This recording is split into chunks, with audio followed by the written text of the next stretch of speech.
Hello and welcome to Spotlight in Bensenville. My name is Frank DeSimone, Village President, your host for this episode. Today we'll be discussing the Chicago Honor Flight and the Law Enforcement Hockey Classic fundraiser with Doug Meffley, Director of Communications for Honor Flight Chicago, and Bob Bruzak, Vietnam veteran. Welcome to the show, everybody. Thanks so much. Thank you for being here. Thank you very much. So, Doug, 2 tough years, right? Mm-hmm. You're finally back. The annual Law Enforcement Hockey Classic fundraiser returns to the Edge. And I'm excited. We all are excited. Tell us a little bit about Honor Flight. Yeah, so Honor Flight Chicago, our mission is to honor, thank, and inspire our senior war heroes. We started in 2008 honoring World War II veterans with a trip to their memorial in Washington, D.C. And the day is such a special day for us to be able to thank those veterans that we had to expand our mission. So now we also honor Korean War veterans and Vietnam War veterans. And we had a couple years off with COVID. We returned last fall with 4 flights. And we're going to have a full season here in 2022. We can't wait to be back to say thank you to our heroes in the right way. Absolutely awesome. Now, Doug, this could be men and women, right? That's right. And in fact, last fall we had what we called Operation Her Story, which was a flight full of all female veterans, and it was a really special event. That's great. So I see, Bob, you're a Vietnam veteran. Correct. Mm-hmm. Can you tell us a bit more about the time you served, and where did you serve? Okay. I can start off a little bit earlier than that, okay, because it comes into the picture. Your show. My show? Yeah, great. Absolutely. All right. I was a junior and a senior in high school, and at that time, J. Sterling Morton High School had shop classes, which is very unusual for schools. Usually they're trying to set you up for college. If you would rather go in a different direction, this was fine. So I had taken 4 different classes: electric theory, woodworking, automotive, and the 4th one was general metals. And the best grades that I ever got were in electric theory, which gave me a slight direction. My father was 134 Chicago electrician. He got me in as an electrician apprentice. So I went through my 4 years of apprenticeship, and I always had my eye on the draft numbers, what was going to be going on, because the war had heated up. It was really getting pretty, So I thought I'd rather make my own decisions. So living in Berwyn, I went into, living in Cicero, went into Berwyn to the recruiting station there and to see what possibilities were there for me. Apparently I went in at around noontime, and 3 out of the 4 guys were out to lunch. There was 1 guy in there, and he was with the Navy. The other 3, the Army, the Air Force, and the Marine Corps, were out to lunch, which I think I was kind of lucky at that. So I talked to the naval, and he was a chief petty officer, and he looked at me and says, "Well, you're kind of older than what we usually see for the draft." And I says, "Well, I was lucky enough to get in an apprenticeship, and what they did at the time is they considered you going through your apprenticeship as the same as somebody who would be going through as college. You got a chance to finish off." Okay, so I figured, well, that's 4 years, that's fine. After I got my ticket, I was a journeyman for a year and a half. And that's when I thought, you know what, it's going to be coming soon. I want to do what I want to do. So I walked up to the chief, sat down. He sat me down. "What can I do for you?" He says, "Well, I was looking to see if the Navy," and I said that to him, had something that would be for me. I says, "I just graduated as an electrician." And he looked at me, and his eyes just bugged. He says, "You're an electrician?" I said, "Yes, I am." He says, "Boy," he said, "have we got a job for you, a placement for you." The United States Navy Seabees were looking for men because the war had been building up, and they needed to keep up with hooches, building chow halls, building everything, water stations, the whole works. So he says, "There's a 90% chance you would be going to Vietnam, 10% chance of going to Adak, Alaska." If anybody knows Adak, Alaska, Alaska's here, and all the way through that chain of islands, Adak was the furthest one out and the most remote. And I'm thinking, well, I can't handle the cold, so I may as well just say, "Okay, let's do it." He says, "I can get you in." He says, "How many years have you had on the outside?" I says, 5.5. He says, "Well," he says, "you don't make 6. He says, "We've got a special deal. If you had 3 years in construction, you can get in as an E4. If you had 3 to 5 years in, you can get in as an E5, which is like a sergeant in the service. If you were E6, if you were had 6 years or more, you can get in as a petty officer first class. And I thought, wow. So they called us instant petty officers, and what they did is they sent us through the same regular training in Davisville and Quonset Point, Rhode Island. And we spent our 2 months there. We went back to Camp Pendleton for our weapons training, and through North Island in Coronado to go through SEER training, survival, evasion, resistance, and escape. So then we were all set up to go. The Seabees were started back in World War II because they used all the services used to have civilians doing their construction for them, and a lot of the civilians, being in a war zone, were getting killed off so fast. They didn't know how to handle themselves. They didn't know how to handle weapons or anything. So the Navy decided they were going to put a special group together of construction battalions, and that's how it started for the Seabees. They trained you in warfare and everything else. You apparently had your own trade ready to go. So that's how that worked out. When I was done with training and everything, we flew to Da Nang, Vietnam. I spent a month there learning how to run the type of generators that they had. The Navy, there's separate types of 750 kW. We had 4 of them. And then they sent us up to Phu. It was one of the most difficult things, trying to keep a piece of equipment clean and running when you've got either 3 months of monsoons or you've got a high quality of dust. You were changing filters on all these things every day, every darn day. The dust and the silt would pack up and the air intakes would be clogging up, and you were really busy. We were on 12, off 24, So spent a year in Vietnam. We had close calls. We had incoming rockets. We had incoming mortars. I was there for the Tet Offensive from January to March of '68.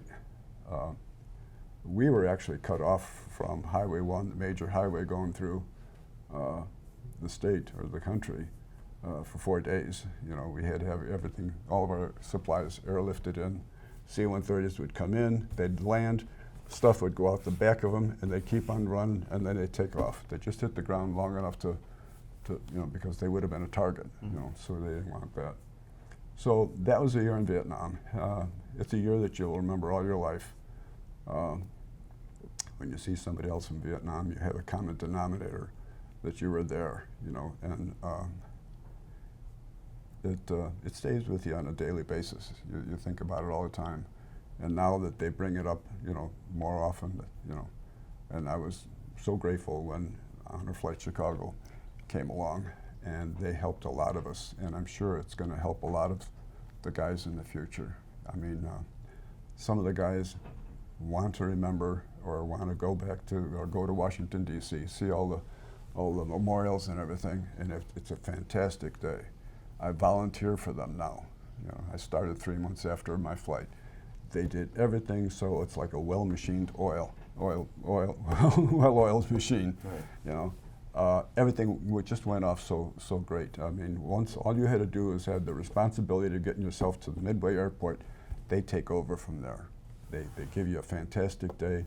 Sometimes you get back at 8:30 at nighttime. A couple of guys would be sleeping with their head against the windows because it's a long day. I mean, for older men like ourselves, it's not one of those things where you can go 12 and 18 hours without a nap.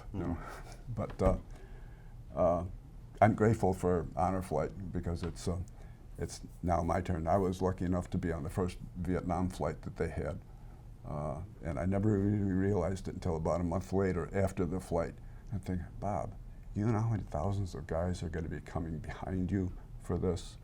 So, I was helped along in there, and I think I enjoy doing things like this and helping out in my own way.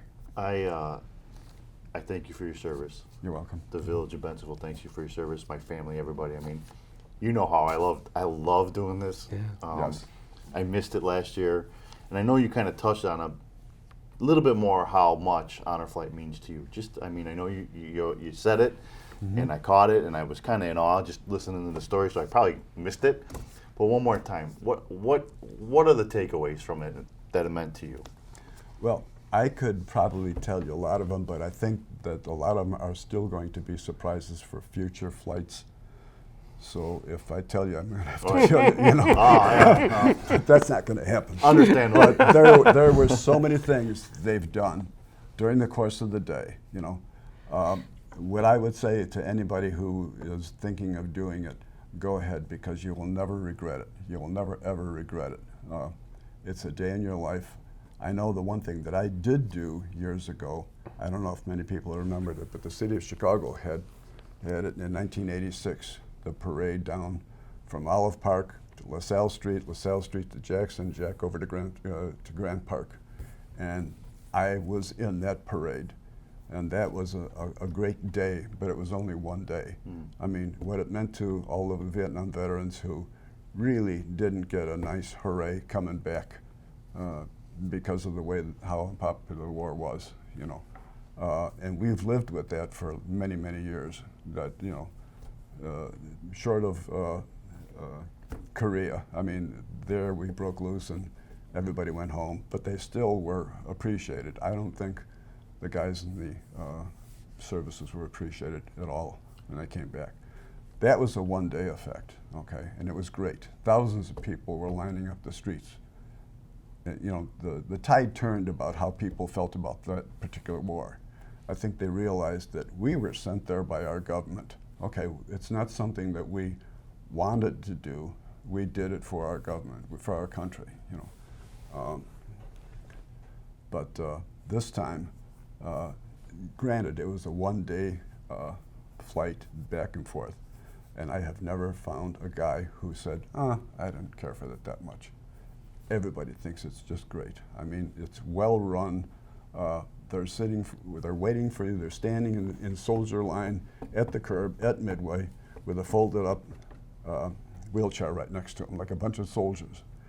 And I looked when my wife drove me there, and I looked and I thought, oh, geez, wow. But the thing of it is, everybody has to be in a wheelchair.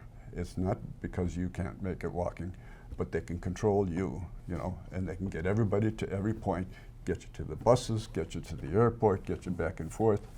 The people in Washington, the volunteers in Washington also have got a lot of credit coming because they were waiting for us just in the same way. So they just picked up where Chicago leaves off. They show you around Washington, D.C., make sure you get back safely to the buses again, get you to the airport, and then they take over at Chicago coming back. Really great surprises in between. I say this every episode, every time we film this. I don't care about going off the script. I can talk to you all day, every day. I know. I'm jotting things down. I'm thinking, Bob, you know all this stuff.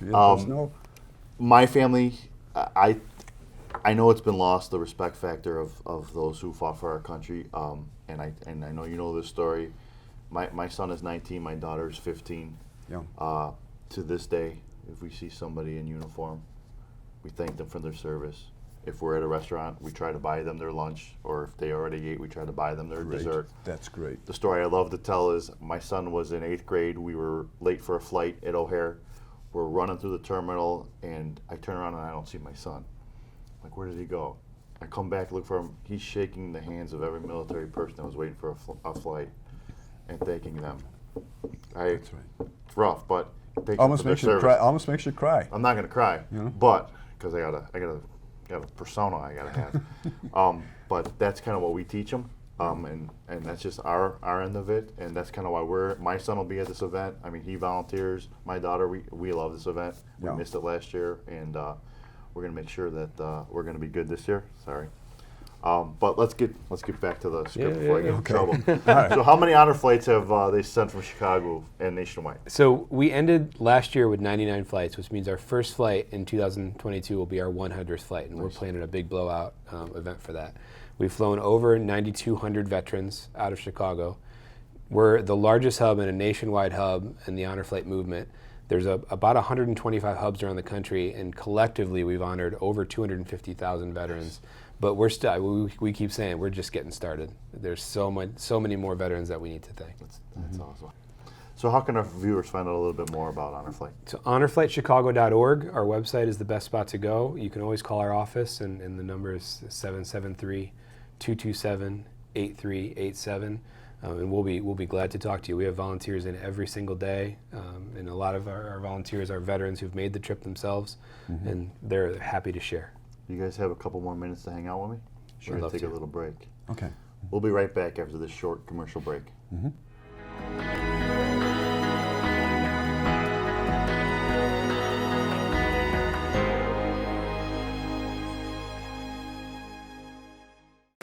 Hi there. I want to take you on a journey through a community powered by SeeClickFix. Here, internal operations are streamlined with more intuitive, secure workflows and communications. Here, let me show you how it all works. SeeClickFix organizes, tracks, and manages service requests from everyday citizens through a single application. When they see a problem, a few clicks is all it takes to send off a service request. From there, the right people get the request and get to work. All communication and task management is seamlessly coordinated through the app. Citizens can see the work being done and even receive a follow-up message when the work is completed. It's a team effort all around, and you have the data you need to make better decisions. Cities large and small use SeeClickFix to accomplish more for their citizens with the staff, time, and budget they've already got. Get started today.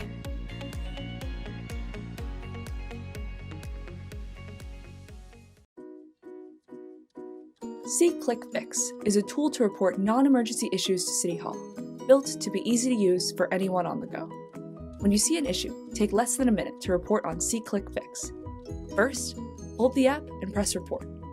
Then, press the camera icon to take a picture or video from the app or your image gallery. After that, the app uses geolocation to capture your exact location, or you can manually choose your location or address using the Map tool. When you press Issue Title, you'll be able to choose from the request types that your local government provides. You'll finish up by including a brief description of the issue, such as where it is, what it looks like, and any other important information to help your local government fix the issue.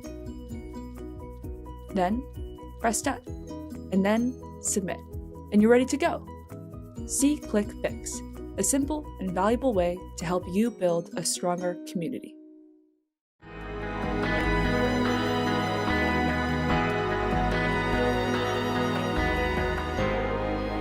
Welcome back to Spotlight in Bensenville. My name is Frank DeSimone, Village President, and your host for this episode.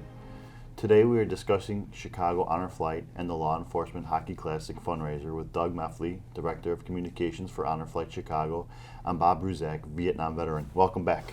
Thank you. Thank you. We're going to jump right into it. Doug, take us through the flights and what the veterans will experience. Absolutely. It's a one-day trip. It is a long day. We arrive at Midway at 4 in the morning, and we have volunteers. We've taken over the place. Nice. Once we get them to DC, and it's kind of billed, and what veterans tend to expect is a sightseeing trip to the memorials built in tribute to their service, and there is that element to it.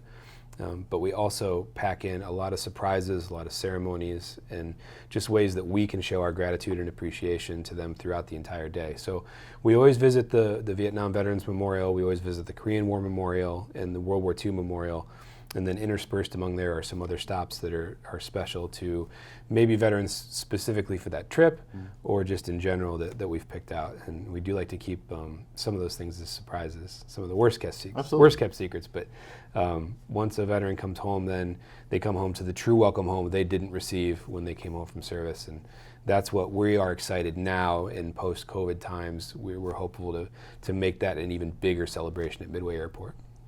What can our listeners do to help? So we're always, our trips, we're always looking for volunteers that can help us out. We are also always looking for veterans. It's amazing how many veterans either have been hesitant to take the trip or don't know about the trip at all. And so if you have a veteran in your life, we want you to let them know about us and let them know about the trip and send them to our website, have them call our office. And then obviously these trips, we receive no funding from the government. We are entirely donor funded. So that's where the Law Enforcement Hockey Classic fundraiser comes in, and events like that to help us pay for these flights. It currently costs about $140,000 for one of our trips, and we honor between 110 and 120 veterans on every one of our trips. Bob, is there anything else that you can share with us about Honor Flight Chicago? Yeah, sure. I think to touch on what Doug was saying, I also look for veterans that haven't heard about it. Okay. A couple of years ago, they would be saying, honor flight what? And they didn't really understand. More recently, I think as it's expanding and getting to know, people are getting, oh yeah, I've heard about that. I think just with the good deeds that they're doing, Honor Flight is doing, helps get new guys. I'm with their segment that does the location of veterans. If I see a veteran with a military hat on, I'll approach him, and you can do one of two things. You can tell him about it, and if he shows interest, that's fine. You can lead a horse to water, but you can't make him drink it, and that's an old adage. If he seems interested, I just give him one of my business cards for Honor Flight and tell him, give me a call, and if you have any other questions. And sometimes I will get calls, and I know of quite a few of the guys that I've talked with knew about it, but they haven't heard about it. They have to hear about it basically from one of the veterans that already has gone. Okay, not to put in anything else. I mean, we need everybody for it, but I think the best thing to do is finding somebody. If I see, one time I pulled up to a parking spot in Jewel, and I look down at the license plate in front of me, and it's got a military that on it. So I'm thinking to myself, well, okay, I'm going to sit here for 5 or 10 minutes and wait. Either it's somebody who just went in, and I would have a long wait, or it's somebody who's ready to come out. So I give them the benefit of the doubt of 10 minutes. So the woman comes up, she's pushing her cart. It's an SUV, and I'm thinking, well, maybe she was in the service, and So I approached her, and I showed her my card and all that stuff, and she says, you'd love to talk to my husband because he was the one who was in the service. I'm thinking, well, there goes that idea. But, whatever it takes to try and get somebody, and I know where I shouldn't be pushing, because if a lot of guys, just like in World War II, so many of the guys came back and didn't even tell their families their story or anything. And that's one of the worst things, is that a story would go untold, But I thoroughly enjoy it. Anytime I can get a chance to do something like this, sit at a table at Schaumburg for the Schaumburg Fest, or out on the south side, it's great to keep on contributing. Like I said about 1986, that was a one-day deal. And I think that was a breakaway, because being in Chicago, that parade in Chicago drew from the East Coast and the West Coast. Okay, and this is what I think Honor Flight is doing. Chicago is one of the hubs, but it's not the only one. There's quite a few of them throughout the country that these guys can go to. They don't have to go across country to get into it, But it's always been a pleasure.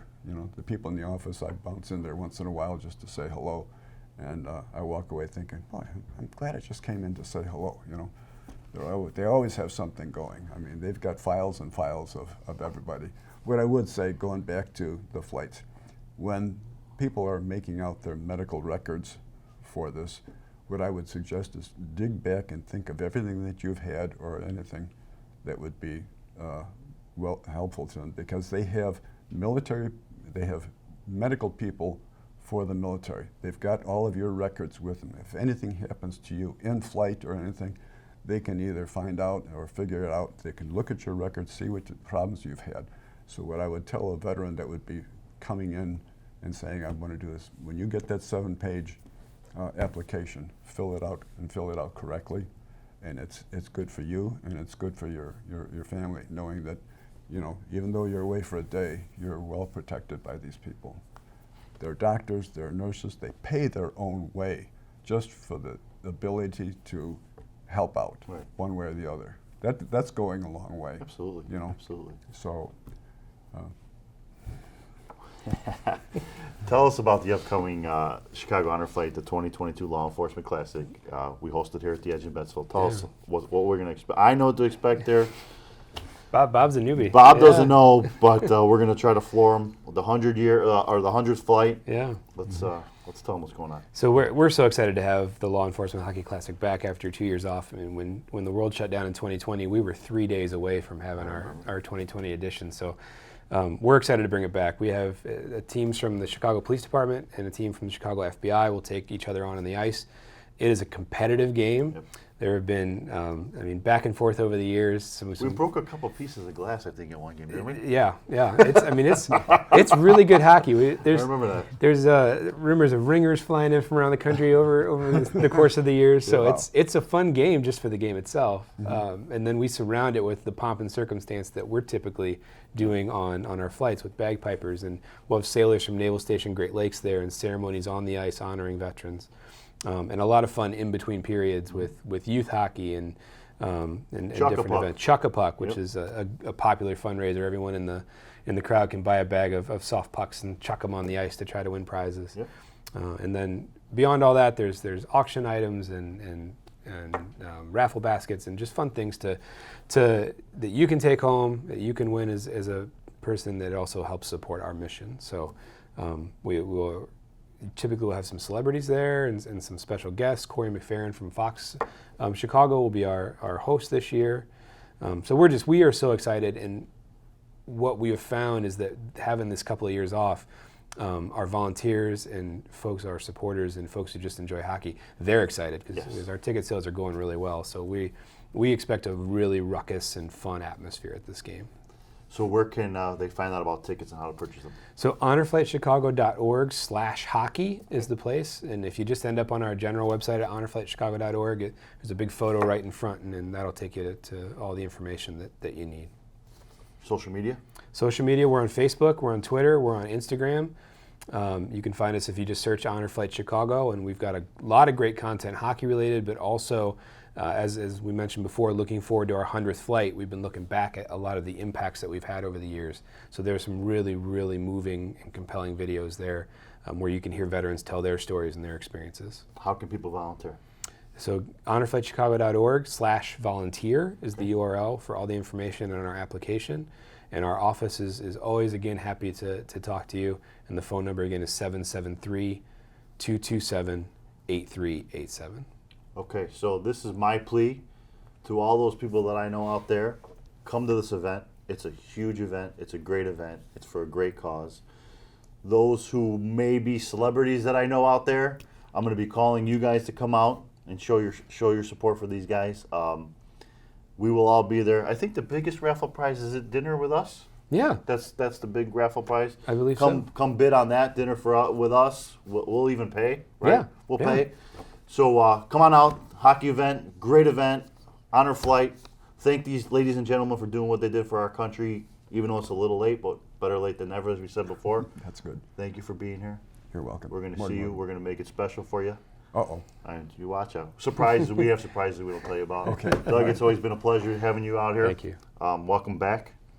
And thank you guys for joining us on this week's Spotlight in Bensenville. See you next time.